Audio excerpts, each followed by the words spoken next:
saya 022. Di sini saya akan menyampaikan sebuah teks berita dengan KD 4.2, yakni menyajikan data dan informasi dalam bentuk berita secara lisan. Lalu untuk indikatornya yang akan saya sampaikan itu siswa dapat menyampaikan berita secara lisan dan memperhatikan struktur. Lalu siswa dapat menyampaikan berita secara lisan dengan memperhatikan kebahasaan. Dan setelah itu siswa dapat menyampaikan berita secara lisan dengan memperhatikan aspek lisan.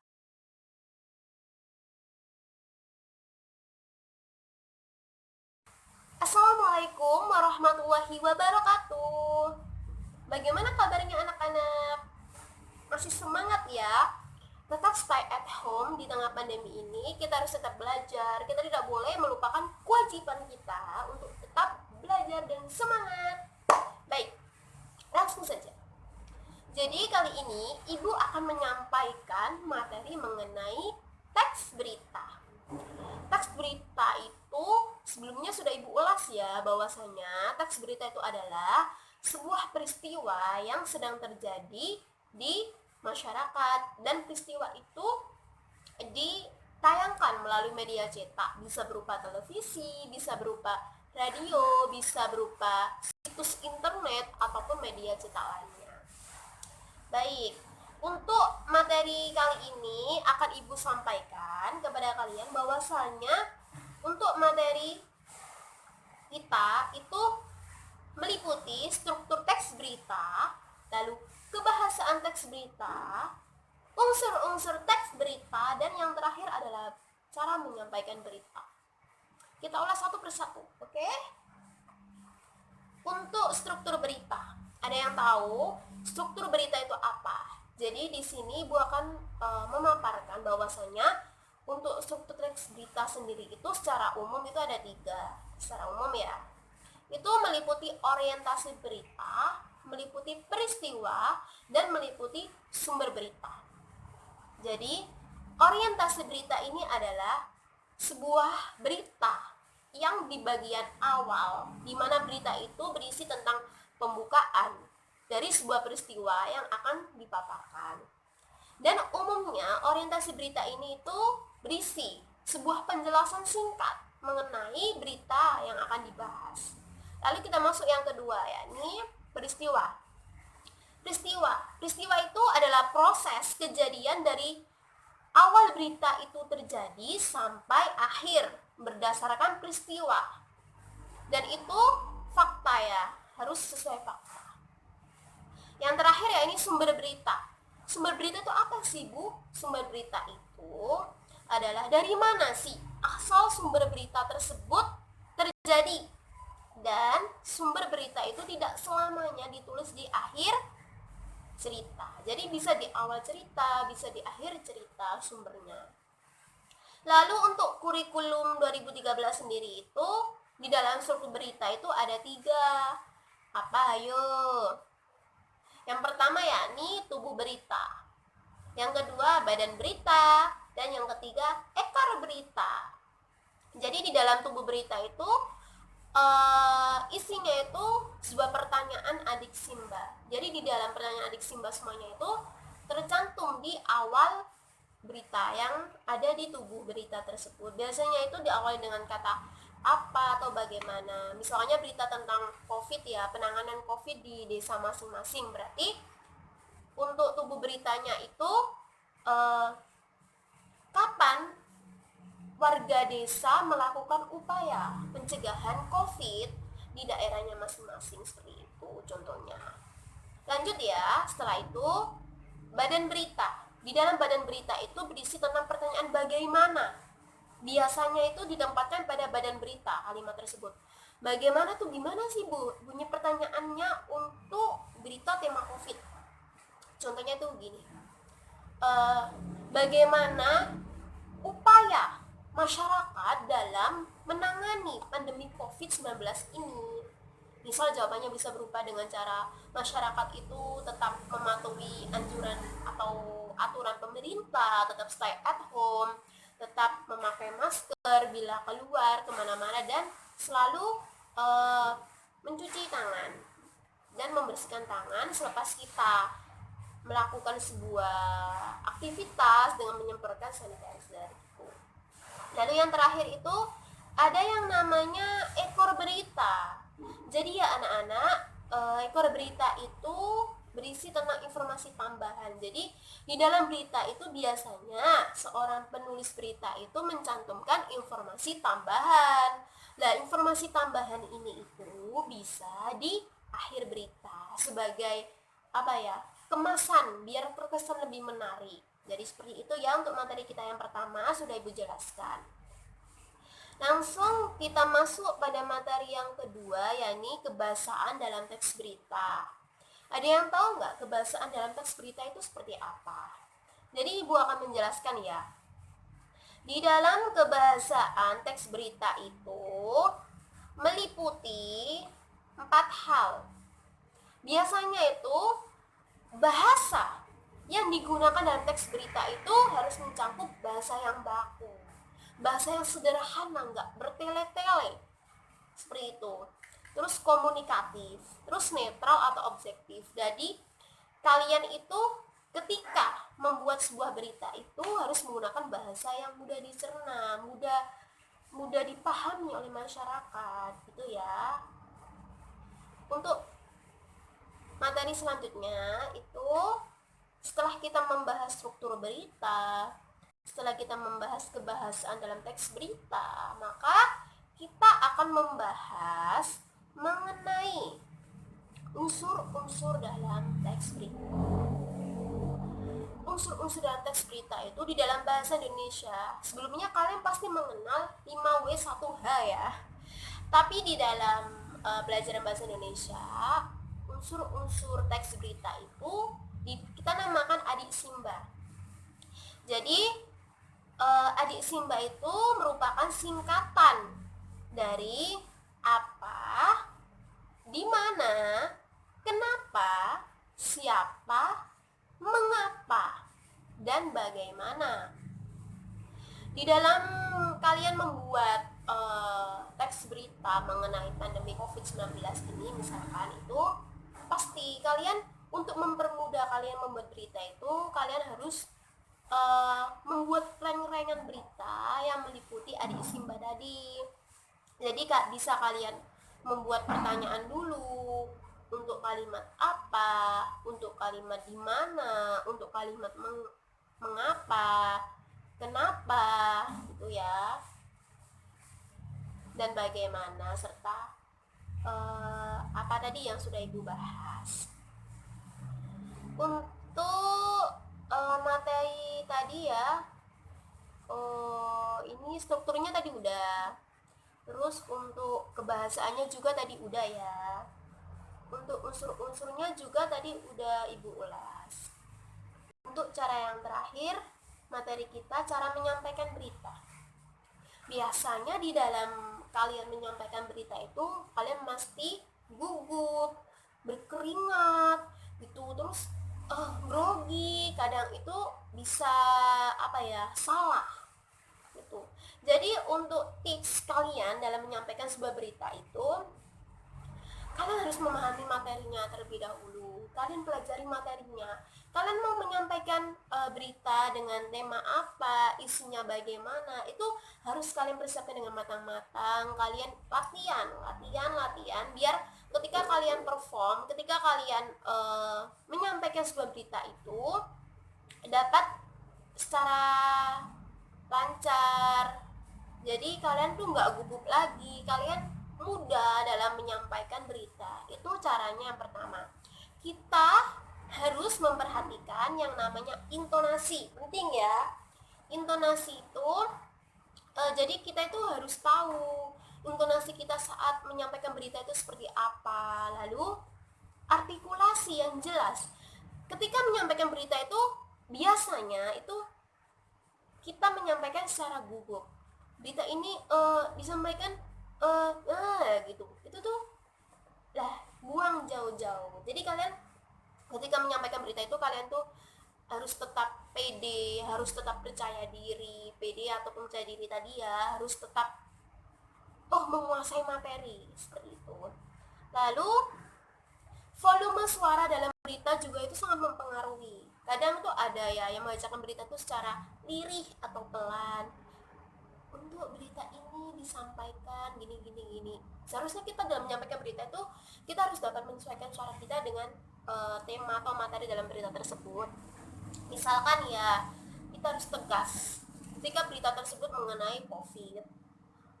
Telah terjadi upaya pencegahan COVID-19 di daerah ataupun di desa Mojopuro Gede misalkan. Warga sekitar situ melakukan pencegahan untuk memutus mata rantai COVID-19 dengan cara yang pertama, tetap mematuhi anjuran pemerintah, tetap stay at home. Lalu, jika keluar kemana-mana memakai masker, dan jika tidak ada kepentingan, tidak keluar secara setiap hari gitu. Karena nggak boleh kalau kita keluar setiap hari di tengah-tengah pandemi ini juga akan membahayakan kita sendiri. Maka kita bisa tertular COVID, kan kita nggak tahu ya. COVID itu penyakit yang tiba-tiba datang. Gejalanya pun seperti flu biasa, jadi seperti itu. Lalu untuk irama dalam membaca berita, cara menyampaikan berita itu iramanya tuh harus pas, panjang pendek, iramanya itu seperti apa. Ketika suatu berita dibacakan dalam tengah-tengah berita ini menjelaskan kalimat penegasan untuk membantu pemerintah. Oleh karena itu, masyarakat harus dapat menaati peraturan dengan cara tidak menyelenggarakan kegiatan apapun di desa selagi COVID ini masih berlangsung. Terus melakukan sholat id di rumah, melakukan sholat tarawih di rumah. Jadi seperti itu, harus ada penekanan gitu. Terus sikap tubuh yang tegak. Biasanya orang menyampaikan berita itu pasti kayak loyo gini, nggak boleh ya. Jadi itu dalam menyampaikan berita itu tubuh harus tegak. Kita harus semenarik mungkin agar orang yang mendengarkan kita ketika kita menyampaikan sebuah berita itu, orang tersebut itu dapat, oh yang dimaksudkan berita ini tuh seperti itu, oh intinya berita ini tuh menyampaikan tentang informasi gitu. Terus upaya pencegahannya itu udah berita seperti ini terjadi di ini gitu ya. Lalu tatapan mata. Dalam menyampaikan berita, tatapan mata itu harus tajam, bukan tajam gini, enggak, maksudnya itu fokus pada suatu titik ini. Jadi dalam menyampaikan berita kita tidak boleh gini, kita tidak boleh tolak kanan kiri gini. Itu sangat mengganggu sekali. Lalu harus sesuai konteks. Ketika kita membicarakan sebuah berita, misalkan ada berita tentang pandemi COVID-19, ya kita harus tetap di seputar COVID-19, kita tidak boleh melenceng. Misalkan itu kalian menyampaikan pandemi kok bahaya dari COVID-19 ini, tiba-tiba kalian melenceng ke tema lainnya, itu tidak boleh. Karena nanti ketika masyarakat mendengarkan kalian menyampaikan berita itu akan menjadi bingung, dan mereka akan tidak paham apa yang akan kalian mau sampaikan, seperti itu ya. Selanjutnya, sikap tenang. Jadi itu dalam menyampaikan berita kita tidak boleh tergesa-gesa. Misalkan dalam berita ini disampaikan telah terjadi pandemi COVID corona memakan korban, jadi tidak boleh. Kita harus tetap dengan tenang. Jadi di desa ini telah terinfeksi pasien positif corona yang sebelumnya 2 meningkat menjadi 4. Jadi ada lirik suaranya itu harus disesuaikan, dan posisi juga harus tetap tenang ya, tidak boleh tergesa-gesa. Lalu ketika kita pasti kalian akan pernah kalian akan pernah menemukan sebuah kesalahan ketika kita membaca berita. Biasanya orang yang salah membaca berita itu pasti dia akan langsung bingung, langsung gugup, ngeblank. Itu seharusnya sikap kita harus tetap tenang. Ketika kita terjadi kesalahan, bagaimana caranya agar orang-orang itu tidak tidak mengenali kita jika kita itu melakukan sebuah kesalahan dalam menyampaikan berita. Itu ya. Jadi Ibu sudah mengulas satu persatu dari materi kita kali ini mengenai tadi pengertian berita, mengenai unsur-unsur dari berita, mengenai kebahasaan dari teks berita, lalu cara menyampaikan sebuah berita yang baik dan benar itu bagaimana. Lah, Ibu kali ini akan memberikan sebuah tugas kepada kalian ya. Tugasnya itu nantinya kalian itu akan membuat sebuah berita mengenai tema tentang COVID-19 tadi ya, yang sudah Ibu jelaskan, yang sudah Ibu paparkan, baik dari segi pengertian, segi struktur, lalu segi unsur-unsur, dan segi cara penyampaiannya. Jadi itu Ibu memberikan durasi waktu video itu 20 menit untuk kalian membuat video mengenai teks berita ya. Ini setelah kalian membuat berita itu kalian upload di YouTube kalian masing-masing. Oke. Lalu biasanya untuk menyampaikan sebuah berita itu pasti kita memerlukan metode. Jadi metode yang pas menurut Ibu untuk menyampaikan berita itu sangat bervariasi. Misalkan ada sebuah metode penampilan. Jadi di dalam metode penampilan ini adalah metode yang berbentuk praktik. Jadi untuk anak-anak itu bisa praktik langsung dalam menyampaikan berita, tapi tetap dalam pengawasan pendidik. Jadi jika ada hal yang kurang kalian pahami, bisa kalian tanyakan kepada guru masing-masing. Seperti itu. Lalu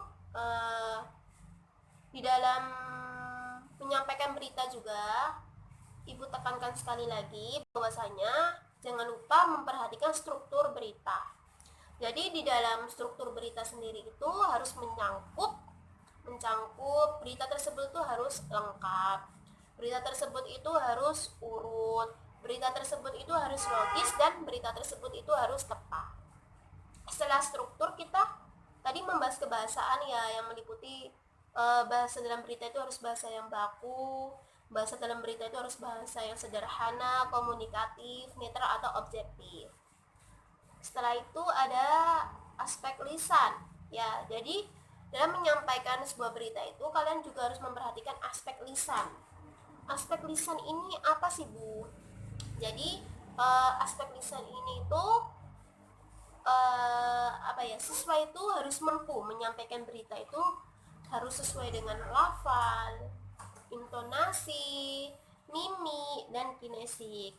Jadi seperti itu ya. Pokoknya dalam menyampaikan berita itu kalian tidak boleh secara amburadul, awur-awuran itu nggak boleh. Jadi syarat agar kalian dapat menyampaikan berita secara lisan tadi itu harus sesuai dengan apa tadi, struktur, kebahasaannya, dan aspek lisannya sudah Ibu ulas tadi, seperti itu. Dan menyajikan berita itu ketika pandemi ini ya, ketika pandemi Ibu kan memberikan tugas kalian untuk nantinya akan praktek langsung menyampaikan berita.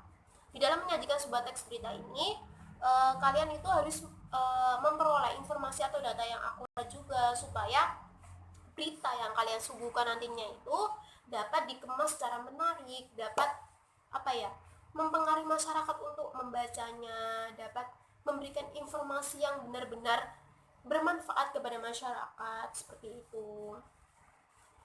Jadi tujuan Ibu ya untuk menjelaskan ini semua kepada kalian supaya kalian paham betul di dalam berita itu ada apa saja, seperti itu. Dan untuk temanya tadi sudah Ibu berikan bahwasannya kalian harus praktek membuat berita itu menyajikan secara lisan dengan tema COVID-19. Sebenarnya gampang ya, untuk intinya dalam COVID-19 itu ketika kalian membuat berita dengan judul misalkan ya upaya pencegahan COVID-19 di tengah-tengah masyarakat desa Mojopuro atau apa gitu. Jadi kalian harus bisa membuat reng-rengannya seperti Ibu sudah jelaskan adik Simba tadi, ada apa, terus ada siapa, di mana, terus bagaimana, kenapa gitu ya. Jadi persiapkan dengan baik supaya nanti ketika kalian menyampaikan berita tersebut itu sudah tidak gugup lagi, karena Ibu juga sudah menyampaikan cara atau tips menyampaikan berita yang baik dan benar itu seperti apa. Intinya kalian harus bisa menguasai materi mengenai teks berita itu secara menyeluruh. Jadi ketika kalian perform nanti untuk menyampaikan berita itu, kalian tidak gugup lagi, kalian tidak tegang, kalian tidak ngerogi, kalian tidak berkeringat dingin lagi. Jadi seperti itu. Ya, seperti itu. Nantinya juga ketika kalian menyampaikan berita COVID-19 juga itu, kalian itu memperhatikan struktur kebahasaan dan aspek lisannya tadi itu jangan sampai kalian lupakan, karena itu merupakan sebuah bekal kalian agar kalian dapat menyajikan sebuah berita itu sesuai gitu, seperti itu. Jadi ketika kalian menyampaikan berita itu nggak amburadul. Jadi materi-materi yang sudah ibu jelaskan kepada kalian tadi mengenai struktur teks berita, kebahasaan teks berita, unsur-unsur berita dan cara menyampaikannya itu sudah jelas. Jadinya semoga bermanfaat dan ibu mohon maaf kepada kalian jika ada salah-salah kata. Baik, tetap semangat dan tetap stay at home. Terima kasih. Wassalamualaikum warahmatullahi wabarakatuh. Semangat.